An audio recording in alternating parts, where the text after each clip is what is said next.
What's going on, YouTube? Heathen Ryan back with another video. Today we're going to be checking out the fat electrician wrecking and trolling the Germans with a wooden plane.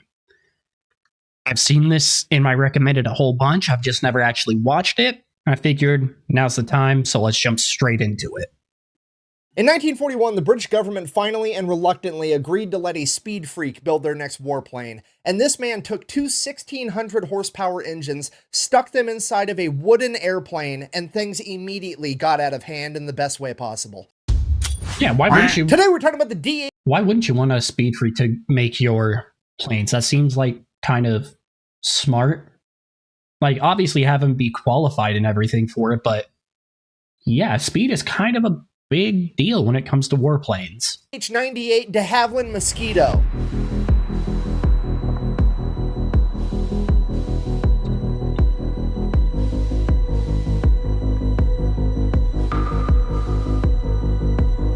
Some nice looking planes.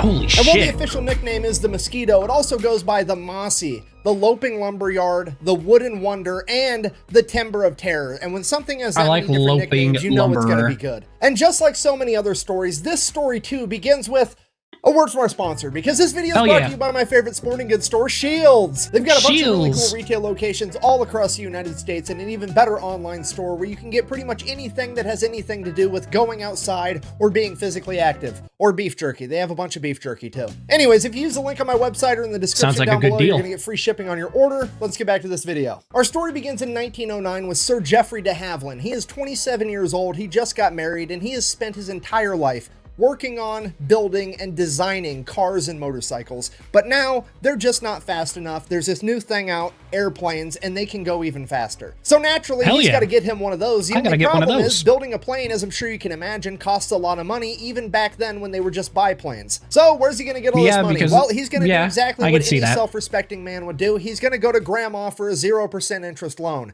And when I say a 0% interest loan, I mean he goes to his grandmother and asks for a, and I quote, advance on his inheritance. Straight up, grandma, you need to fucking die or front me the money because I'm trying to make history over here. Jesus. So grandma, being the gangster that she is, decides that she's going to give little Geoffrey £1,000 for his airplane project. Now, full stop. £1,000. You're like, oh, $1,000. That's a lot of money. No, this is 1909. £1,000 back then is equivalent to like almost $200,000 American. Okay, like grandma is apparently loaded. So he gets all this money and he begins designing and making his own airplane. And after 2 long years, the day finally comes that his airplane is finished and it's finally ready for its first flight. So he hops in, takes his plane up into the sky, and everything goes absolutely perfect. Right until he crashed it. The plane is completely destroyed, and like every other speed freak and race car driver I've ever met in my entire life, de Havilland just crawls out of the wreckage and was like, that's fun, let's do that again. He then proceeds to make his very own aircraft manufacturing company. Fast forward a couple of decades, de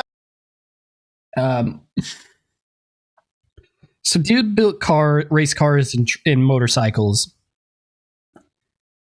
Decided those weren't fast enough. Went to his grandma, got up in like 200K, £1,000 in the 40s or whatever. Finished it. It flew, crashed it, thought it was fun, and then proceeded to say, you know what? Let's make our own company. I mean, you're doing what you love. Havilland owns a very successful airplane company, and it's the early 1930s, and everybody is beginning to make their planes out of metal. This happened in like the 20s or 30s. Isn't having it because he thinks that making planes out of metal is dumb. Obviously, I'm paraphrasing here, but he's basically like, metal weighs more than wood, which means that my plane is going to be slower by making it out of metal. Why on earth would I do that? To which the entire aviation community basically yells at the guy like, well, metal is stronger than wood, duh. And he's like, fucking, it's an airplane. What? Just don't run it into shit. It'll be fine. If you want strong, go build a tank. What are we even talking about here? I can see both sides. Knight's armor on? No, it doesn't make any fucking sense. So de Havilland's like, fine, I'm just going to have to prove it to these people. 1934, they're going to have the McRobertson Air Race. It's 11,200 miles from England to Melbourne, Australia. You have to fly all the way there. You can take any route you want. You can stop to refuel as many times as you want. There's this huge cash prize of £15,000. all the fastest airplanes on the planet. Man, that's a lot of money. That's a lot of money. Race. So de Havilland creates a DH-88 Comet, ends up being the fastest plane in the world at this point in time, and obviously wins this race. That's a pretty sexy plane. Nobody cares because it's made out of wood, and they said that that's dumb. So nobody's going to learn anything from the point he just proved. Fast forward 1936, post-World War I, Germany is starting to rearm their entire country. Britain takes note, and they're like, wow, we should build up some weapons too in case they try something. So they put out a bid. They let all the aircraft manufacturers know that they're looking for a twin-engine medium bomber that's capable of carrying 3,000 pounds and cruising at a speed of 300 miles an hour. So there's money to be made with the government contract. All the airplane manufacturers military industrial complex and their designs for their planes. And pretty much all of them follow the conventional knowledge of how to build a bomber at this point in time, which was to have a humongous, powerful airplane made out of metal and absolutely covered in machine guns everywhere, because you need to be able to fire in all directions to fight off all the fighter planes that are going to try to shoot you down. And absolutely everybody follows that basic outline except for de Havilland. He decides that he's going to build a plane using a completely different ideology. Yeah, why try to be like everyone else?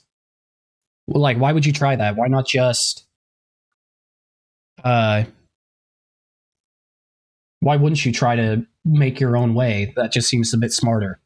If everyone's going to be doing this way, I'm going to try something different. Try to stand out at least. From everybody else. Instead of having a plane that's going to have armor and machine guns and be able to win a firefight in the air against other fighter planes, he's just going to avoid the firefight altogether. Because at the end of the day, the bomber's job isn't to shoot down fighter airplanes. If I'm faster than them, it's to deliver the bomb. He's going to get rid of all the armor, all the machine guns, all the defensive countermeasures that other bombers have, and use all of his efforts to try to get this plane as fast as possible to just be able to outrun the firefight. Because you know what's better than getting shot at and having body armor on? Not getting shot at. Realizing that an ounce of prevention is worth a pound of cure, he's going to make this plane as fast as possible. And to do that, he's going to make it out of wood again. So he builds his wooden bomber. He then proceeds to take the most powerful aircraft engine on the planet, the Merlin, and sticks 2 of them inside of this thing. And this aircraft is the fastest warplane on the planet. With a cruising speed of 325 miles an hour and a max speed of almost 400 miles an hour, this thing is absolutely untouchable, and that's not even the impressive part. It's the manufacturing process where de Havilland's idea stands head and shoulders above the competition. You have to remember, they're going into World War II. Plastic wasn't widely used yet,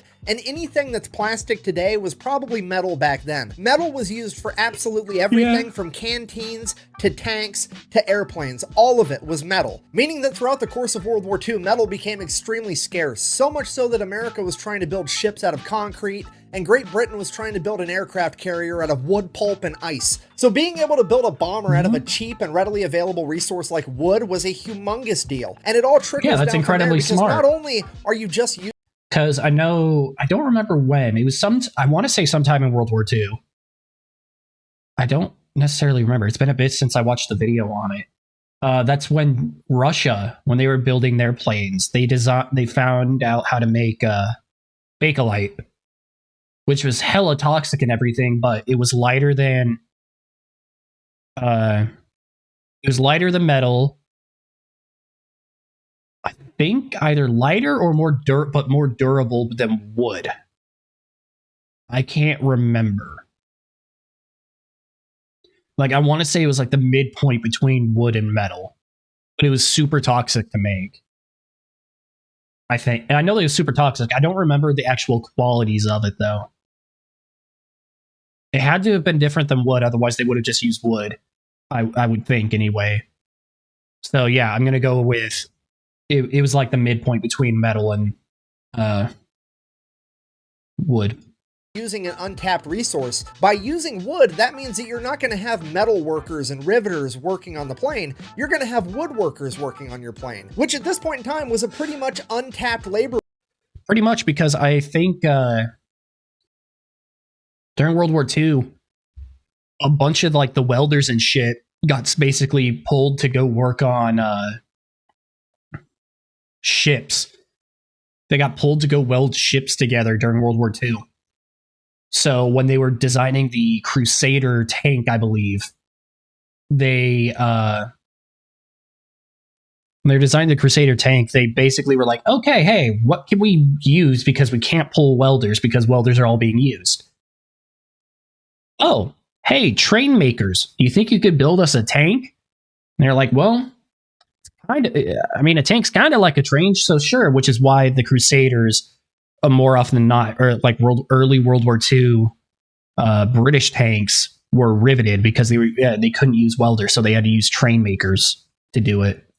Pool that was still doing other stuff like building cabinets and pianos. They had no real way to contribute to the war effort, except now they do. And the list of benefits keeps going. I feel like I'm in an infomercial. But I'm not done yet. Because a Mosquito's plan is not to fight firefights in the air, but to simply outrun them, you know what the Mosquito doesn't need? Machine guns. You know what you don't need if you don't have machine guns? Ammunition. And you know what you also don't need if you don't have machine guns? People to fire the machine guns. Yeah. So you're also saving guns, ammunition, and personnel because the Mosquito only has 2 crew members. And you know what all those things do? They add weight to the aircraft, like over 1,000 pounds, meaning that now that all that's gone, the Mosquito can now carry an extra 1,000 pounds worth of bombs to drop on the enemy, which is really actually what a bomber's job is. So just to recap, de Havilland has now delivered a bomber to the British government that is made out of a readily available resource with a brand new untapped labor pool that is cheaper in pretty much every way, and it delivers more bombs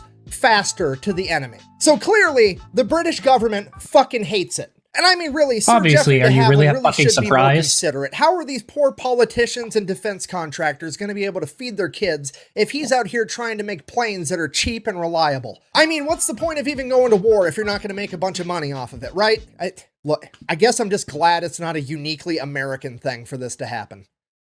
So all the other aircraft manufacturers are talking smack about de Havilland's idea. They're saying that it's basically a giant model airplane and that wood is not a suitable building material for a respectable plane. And I'm sure there was no backroom deals between politicians and win the bid. And other that's companies. Lord Teeny Mittens, Beaverbrook over here chimes in. He's the Minister of Aircraft Production for all of Britain, and he just shuts the project down. I'm assuming it's because a giant model airplane would make his hands look even tinier. I've got these tiny hands, and that's gonna make them look even tinier. In fact, the only person that even liked the idea of the Mosquito was the Air Marshal for the RAF, Sir Wilfred Freeman, who also, by sheer coincidence, is the only man in this conversation that has flown planes in combat and presumably knows what he's actually talking about and doesn't have a vested financial interest in the outcome. Freeman.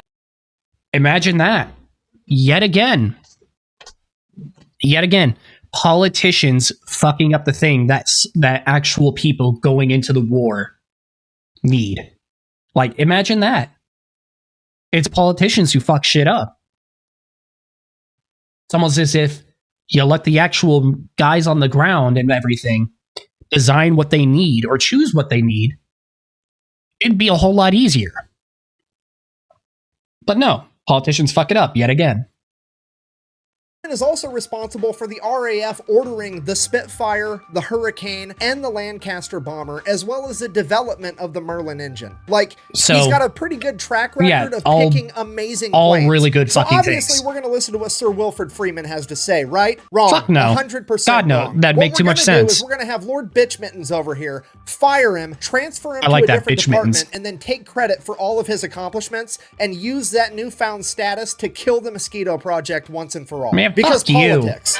And that's pretty much it. 1937, no, that's fucking the British dog government shit. told Fuck de Havilland, you. kick rocks, we're not interested. We're going to move on with our life. Fast forward, 1940, World War II has in fact kicked off, and it is not looking that great for the British because we are right in the middle of the Battle of Britain. Okay, if you don't know, the Battle of Britain, also known as the Air Battle for England, was basically the Germans were bombing Britain every day for about 3 months straight. Britain was obviously sending up their air force to fight back. Both sides lost thousands of people and thousands of airplanes. Okay, if you're not picking up what I'm putting down, I'm trying to tell you the RAF is now short a bunch of planes and a bunch of pilots, and there's really no way of replenishing the amount of planes because metal is extremely scarce, as well as the manpower to make the planes anyways. If only there was some type of plane that they could make out of an alternative material to metal that had a completely different labor force to build it. Oh wait, we've had that literally the entire time. We just didn't want to use it because of politics. Perfect. So the British government finally reluctantly orders 50 of course, now Bitch Mittens is going to fucking agree to it. He builds all these planes, turns them over to the RAF. The RAF then starts practicing with them, and the pilots absolutely love them. The only problem is they're a little bit hard to take off and land,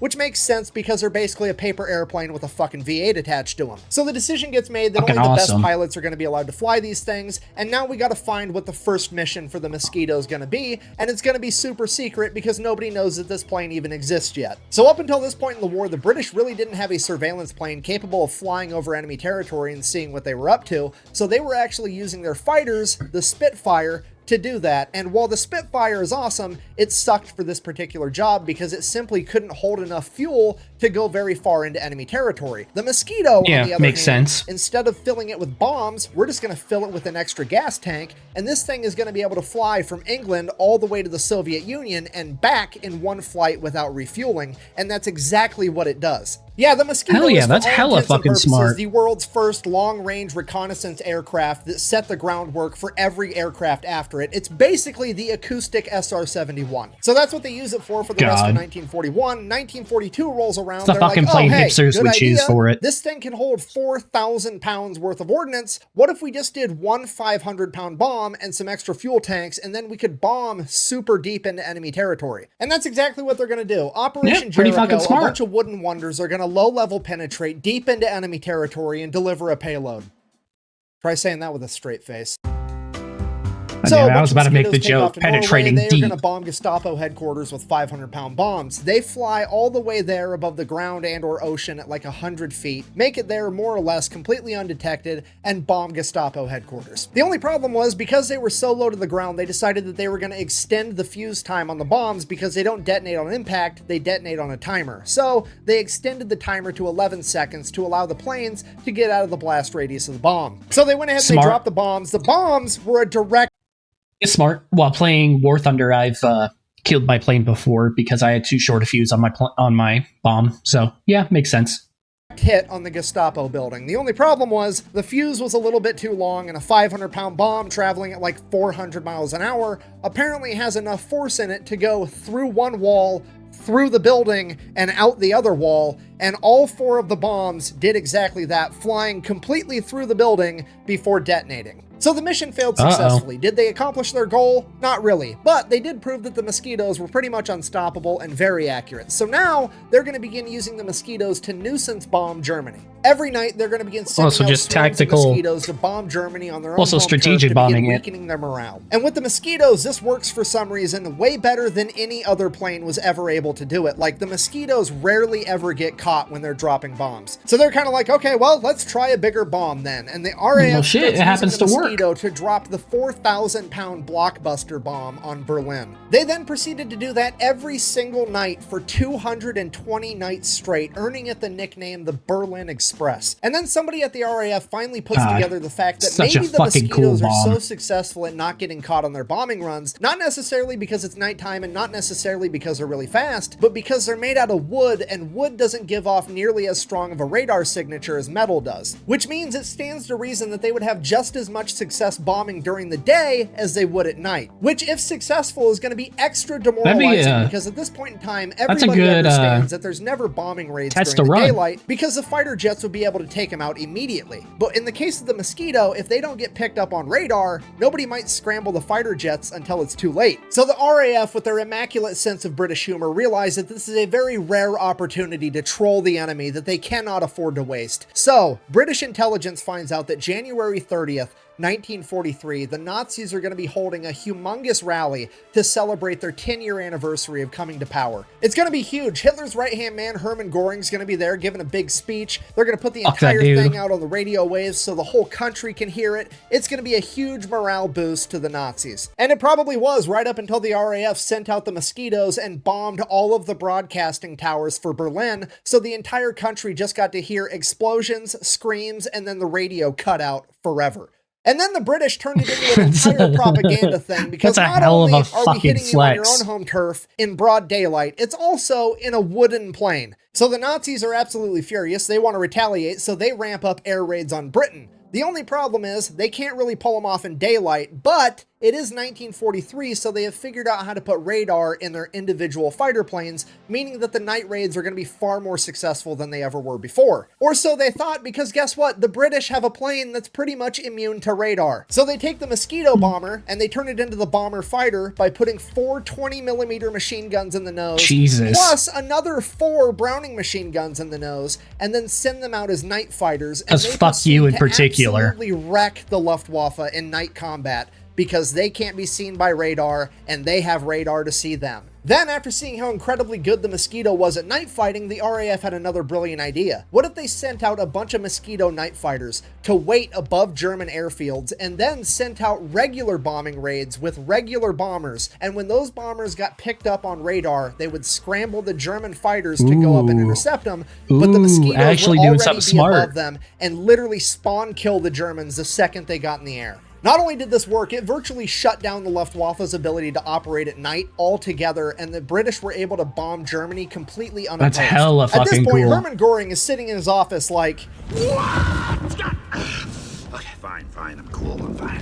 Okay, and you have to remember, Hermann Göring in World War I was a fighter pilot. He scored 7 kills in World War I, making him an ace. So like the whole aerial combat thing is like his ballpark. So the fact that the RAF is having a warheads on foreheads extravaganza and there's nothing he can do about it is driving him absolutely insane. And then you sprinkle on top the fact that he's over there with his superior German engineering and the RAF is just dunking on him and his men in what amounts to a Pinewood Derby plane. This man is about to lose his mind. So he creates a special division of the Luftwaffe whose sole purpose is to find and destroy the Mosquitoes. Okay, they're already struggling in the war, and this man has now just cut out an entire section of his air force to do nothing but hunt down these wooden planes and try to destroy them. God, that's such a fucking Needless flex. to say, it fails miserably. That's such a flex. You pissed him off so much that he kind of fucked his own fucking air force to build him a wooden plane. And they straight up copy the Mosquito. Like, so much so that they also call it the Mosquito, but they just spell it with a K. Like, straight up, yeah, you can copy my homework, but make it look a little bit different. How That's original. what they did. So they get the Mosquito with a K built, and to the surprise of absolutely nobody, it's a pretty awesome plane. But then guess what happens to it? You're never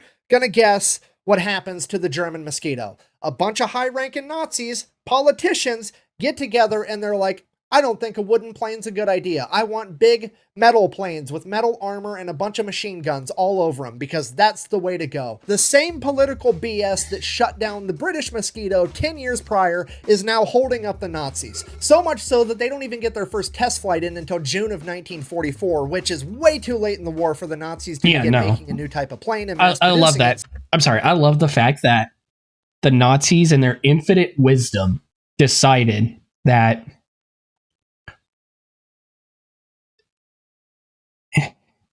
a wooden plane, the thing that basically shut down their air force, wasn't a good idea. How fucking stupid do you have to be to actually think that? Like, I don't understand.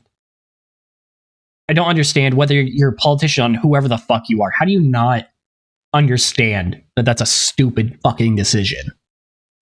I mean, it works out for us, but still, it's just, how are you that fucking stupid that the thing that's been fucking our Air Force, that it grounded us pretty much, we're not going to try to do what they did? It's fucking horrendous. So, that's it. The Germans never really got their version of the Mosquito. They ended up losing World War II. Everybody lived happily ever after. So I guess while it was dipshit politicians with teeny hands that prevented the British from getting the Mosquito on time, it was also dipshit politicians that prevented the Nazis from getting the Mosquito on time. So everything kind of equals out in a weird roundabout kind of way. In conclusion, the de Havilland Mosquito at a glance might appear to be this one-off weird thing that happened one time during World War II. But in reality, it is probably the single most important and influential aircraft in aviation history. You see, all planes today are not built with the ideology that they need to have armor and machine guns in order to take a hit and return fire, or at least most of them aren't. They would pretty much all much rather be so fast that they can't be caught, or so sneaky that they never get seen. And that entire strategy was pioneered by a wooden... Or, you know, put up the F-22 and have it do both. plane in World War II known as a de Havilland Mosquito. Thank you for watching. Best way to support the channel is go buy some merch over at thefatelectrician.com. Quack bang out. Also, the more I study history, the more absolutely positive I become that all politicians are morons, and I'm pretty sure the only reason they have to run for office is because they can't walk and chew bubblegum for office. Ain't that the fucking truth? Okay, no, seriously. It's like the saying, oh, you can lead a horse to water, but you can't make him drink. Ha ha ha. Except the horse is somehow your boss that you're, for some reason, partially responsible for hiring, but also you have no authority to fire. And now the horse is like making all these amazing stock trades with top secret information that only the horse could know, which is illegal, but also the horse gets to determine what's illegal, so you have no standing to do anything about it, even though you hired the horse and now you can't fire it. Go buy a shirt at thefatelectrician.com. Thanks.